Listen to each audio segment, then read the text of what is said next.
When you're in a bit of a rush, it's a midweek meal and you want dinner using only one pan, look no further. Grab one of my favorite ingredients, a Kent pumpkin, and make yourself a beautiful chorizo Kent pumpkin paella.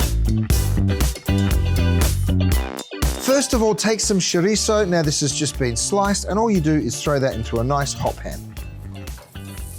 And you want the pan to be hot. You want to hear that sizzle, because what we're going to do is develop a little color, render a little fat out of the chorizo, and then we're going to remove it, and we'll use that delicious fat to cook the onions and the garlic.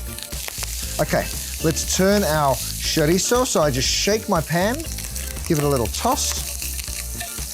You can see how we're already developing that caramelization. Once you've got that beautiful color on your chorizo, you can go ahead and remove it, add a little bit more oil, so a little bit of olive oil.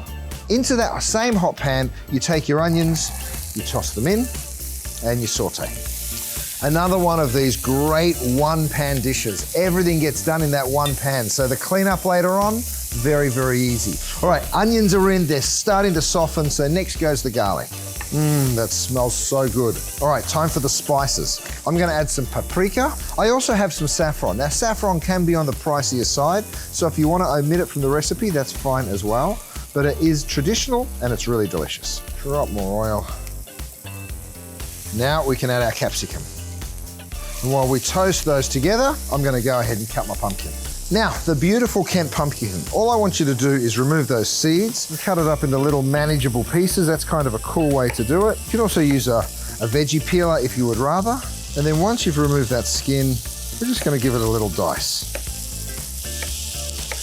The reason I really love the Kent pumpkin for this particular dish is it's got a beautiful texture and a lovely, lovely sweetness. So because of the spice, the sweetness will really be balanced. I've got some medium grain rice. That goes straight over your vegetables.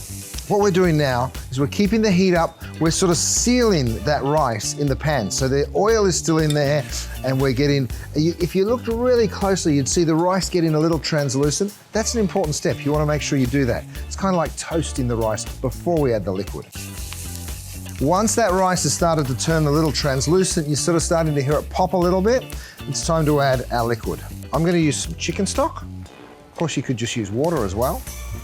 And you just pour that in. Hear the heat in the pan? So once you pour in that liquid, it'll start to come up to a boil relatively quickly.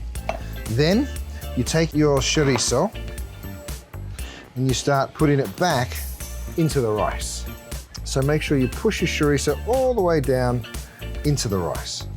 Once it starts to boil, you can drop the temperature just a little. There's something with a paella that you really want to develop, and it's that bottom layer of rice. It should get kind of crisp.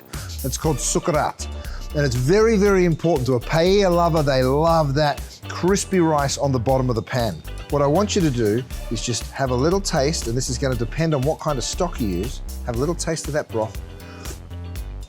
Oh, it's already so good. Wow. You can already taste a little of the sweetness that's come out of the pumpkin, that beautiful spice from the saffron and the paprika. Absolutely lovely. It needs a tiny bit of salt, but not much. Let's cover it. It's been about 15 or 20 minutes. It is time to have a little peek. First, what I'm gonna do is just turn the heat off, and then be careful you don't burn yourself on the steam, but just pull that foil back. Oh, yes. You can remove it from the heat. I'm gonna stick it up here on a little rack just to let that cool. And what you'll notice straight away is all of those beautiful vegetables, and the chorizo has kind of floated up to the top just a little. You can just check that the rice is cooked. Maybe you wanna just get in there with a fork, have a little taste. Oh wow. All I do to finish this off is sprinkle some fresh parsley over the top.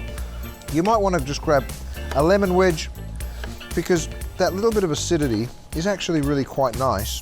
Take a look at this. I want to show you.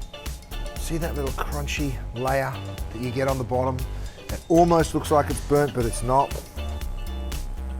Oh, and when that sort of mixes through and you get that crunch and that delicious flavor, it is just so perfect. I'm gonna squeeze a little of that lemon over.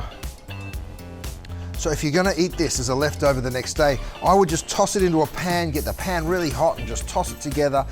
Make sure it's nice and steamy and delicious again. I tell you what, you can't go wrong. Click on the links below to check out my recipes and don't forget to subscribe. And if you want more recipes, go to coles.com.au. Just perfect. Bon appetit.